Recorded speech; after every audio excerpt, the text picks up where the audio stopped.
Hello दोस्तों।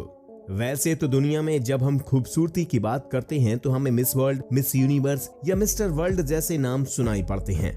वास्तव में ये इंसान दिखने में भी बेहद खूबसूरत होते हैं, इसीलिए इन्हें इन टाइटल से नवाजा जाता है। चलिए, ये तो हो गई इंसानों की खूबसूरती को मापने के लिए उनके पैरामीटर्स और उनके अवार्ड्स। इंसानों के साथ साथ इस धरती पर और भी जीव ऐसे पाए जाते हैं जो कि बेहद खूबसूरत दिखाई पड़ते हैं, जिन्हें देखने का मौका शायद ही कभी किसी को मिलता है। वैसे तो सभी इंसान या जानवर अपने आप में एक अलग पहचान रखते हैं और एक अलग खूबसूरती रखते हैं, लेकिन आज की दुनिया में लोगों के लिए सबसे ज्यादा महत्वपूर्ण चीज है बाहरी दिखावा, यानी बाहरी खूबसूरती।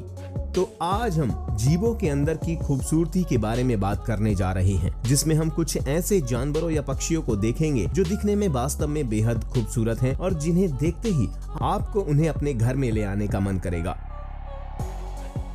आइए देखते हैं। तो हम सबसे पहले बात करते हैं बेबी तमंडुआ की।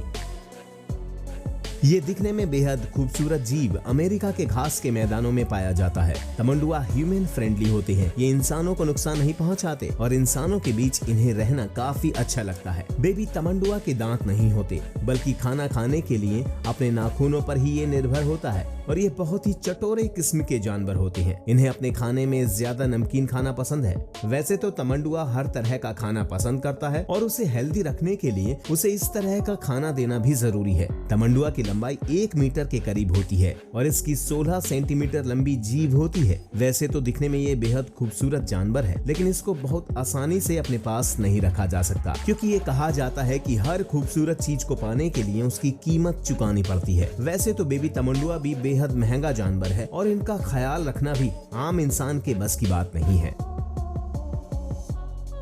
आगे हम बात करते हैं एक और खूबसूरत जानवर की, जिसका नाम है बेबी स्लॉथ, जो साउथ और सेंट्रल अमेरिका में पाए जाने वाला एक मध्यम आकार का स्तनधारी जीव है। बेबी स्लॉथ शाकाहारी जीव है। नेचर से ये काफी आलसी नजर आते हैं, क्योंकि ये काफी आराम से और रेंग कर चलते हैं, इसलिए इन्हें आलसी होने की संज्ञा भी दी जाती है। 2 उंगली वाला ये जानवर काफी खूबसूरत नजर आता है, जिन्हें मध्य अमेरिका और साउथ अमेरिका में भी पालतू बनाया जाता है। जैसा कि हम जानते हैं कि क्रिस्टियन बेल एक अभिनेत्री हैं, जिन्होंने बेबी स्लॉथ को एक पालतू जानवर की तरह अपने घर में रखा हुआ है, जो कि उस पर बेहद प्यार लुटाती हैं। और इस बेबी स्लॉथ की बहुत सारी वीडियोज क्रिस्टियन बेल अपने अकाउंट पर शेयर करती हैं, जिससे उनके फैंस को भी बेबी स्लॉथ को पालतू बनाने का मन करता है। पर एक अभिनेत्री को ऐसा करते देख उनके फैंस भी काफी हद तक बेबी स्लॉथ को पालते हैं। वैसे बेबी स्लॉथ खत्म होने के काफी करीब है, जिन्हें अब प्रिजर्व करने का समय आ चुका है। और क्योंकि ये डिप्रेशन के प्रति काफी संवेदनशील होते हैं, इसलिए इन्हें इनके नेचुरल हैबिटेट में रखना बेहद जरूरी माना जाता है। लेकिन इन्हें पालना अभी भी अवैध नहीं बताया गया है। इसके बावजूद इन्हें पालने के लिए एक बेहद मोटी रकम चुकानी पड़ती है, जो कि $6000 होती है। अब हम बात करते हैं बेबी लामा की,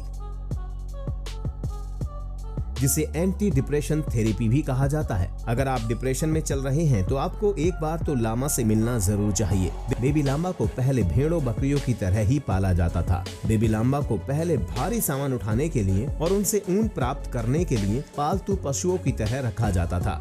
बेबी लामा को काफी समझदार जानवर की कैटेगरी में रखा जाता है, जो कि इंसानों के फेशियल एक्सप्रेशन से ही समझ जाते हैं कि उनकी मनोदशा किस तरह की है। अगर कभी आप बेबी लामा पर चिल्लाते हैं, गुस्सा करते हैं, तो वो आपसे नाराज होकर इतनी दूर चले जाते हैं कि वो फिर कभी आपको मिलेंगे नहीं। और दूसरी तरफ अगर आप उन पर अपना प्यार लुटाते हैं, तो वो इंसानों की तरह ही आपके लिए बेहद वफादार और प्यार लुटाने वाले जानवर भी हैं। वैसे भी बेबी लामा को देखकर कभी आपको गुस्सा करने का मन नहीं करेगा, क्योंकि इतना खूबसूरत, इतना प्यारा और इतना समझदार जानवर जो होता है। अब हम बात करने वाले हैं बेबी स्कंक की। ये दिखने में काफी हद तक खरगोश की तरह होते हैं, लेकिन इनका कलर ब्लैक एंड व्हाइट होता है। ये काफी छोटे होते हैं। छोटे होने के साथ साथ बेहद खूबसूरत भी होते हैं। इनकी लंबाई 8 से 19 इंच और इनका वजन 7 से 14 पाउंड होता है। ये जानवर नॉर्थ अमेरिका कॉन्टिनेंट में पाए जाते हैं। इस स्कंक की एक विशेषता होती है जो कि इनकी ग्रंथि होती है। जब स्कंक कभी भी किसी से भयभीत होते हैं तो वो अपनी उस ग्रंथि से एक लिक्विड निकालते हैं जो कि 10 फीट तक दूर पहुंचता है, जिसमें बेहद भयानक दुर्गंध होती है, जिस वजह से उसका कोई शिकारी शिकार नहीं करना चाहता। लेकिन जब स्कंक को पालतू बनाया जाता है तो उनकी इस ग्रंथि को निकाल दिया जाता है ताकि वो इस दुर्गंध को पालतू बनाने के बाद घर के अंदर ना निकाले। लेकिन इंसानों के द्वारा किया गया ये काम एक नेचर के साथ खिलवाड़ माना जाता है, क्योंकि ये उनकी एक विशेषता थी जो इस जानवर को उसकी सहायता करने के लिए दी गई है, जिसे इंसानों ने अपने यूज के लिए उसे अपनी तरह से खत्म कर दिया है। आगे हम बात करते हैं हॉर्न्ड व्हाइट बैट की, जो कि दिखने में बहुत खूबसूरत चमगादड़ है। ये और चमगादड़ों से बिल्कुल अलग होती है और काफी खूबसूरत भी दिखाई पड़ती है। इन्हें देखकर बाकी चमगादड़ जैसे डर लगता है वैसे आपको बिल्कुल भी अनुभव नहीं होगा। ये दिखने में बिल्कुल एक कॉटन बॉल की तरह होते हैं, जिनका साइज काफी छोटा दिखाई पड़ता है। लेकिन मादा व्हाइट वेट के मुकाबले नर व्हाइट वेट साइज में बड़े होते हैं। ये हमेशा हेलोकोन पेड़ों की पत्तियों में पाए जाते हैं और उसी पत्ती को खाकर ही म्यूटेशंस प्राप्त करते हैं। हेलोकोनिया पेड़ों की पत्तियों में ये एक पत्ती में 6 से 7 व्हाइट वेट रह सकते हैं, जो कि बेहद शांति और प्रेम पूर्वक रहते हैं। ये जानवर दिखने में वास्तव में बेहद खूबसूरत दिखाई पड़ते हैं, लेकिन इन्हें घर में पालतू नहीं बनाया जाता, क्योंकि की जान जाने का खतरा बना रहता है। इसलिए इन्हें उन पत्तियों में ही सुरक्षित रखा जाता है।